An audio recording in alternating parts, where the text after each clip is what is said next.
ایک مرتبہ کا ذکر ہے، ایک بادشاہ شکار کے لیے نکلا۔ سفر کرتے کرتے وہ ایک سنسان راستے پر پہنچا جہاں ایک اندھا فقیر بیٹھا تھا۔ فقیر نے آواز دی، اے مسافر، اگر تیرے پاس وقت ہو تو کچھ بات کر لے، میں بہت تنہا ہوں۔ بادشاہ حیران ہوا کہ یہ اندھا فقیر کیسے جان گیا کہ کوئی آ رہا ہے۔ وہ رکا اور فقیر کے پاس بیٹھ گیا۔ فقیر نے کہا، میں ہر آنے والے کے قدموں کی چاپ سے پہچان لیتا ہوں، لیکن تمہارے قدموں میں غرور کی گھن گرج ہے، تم عام انسان نہیں لگتے۔ بادشاہ مسکرا کر بولا، ہاں، میں ایک بادشاہ ہوں۔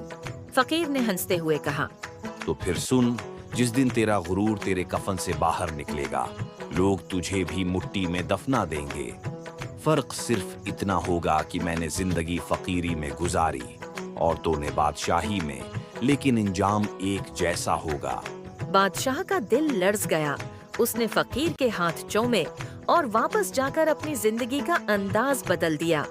وہ عاجز ہو گیا، رایا کے قریب ہو گیا اور سچائی کی راہ پر چل نکلا۔ سبق: غرور انسان کو اندھا کر دیتا ہے جبکہ فقیری دل کو روشن کرتی ہے۔ اصل بادشاہ وہی ہے جو عاجز ہو۔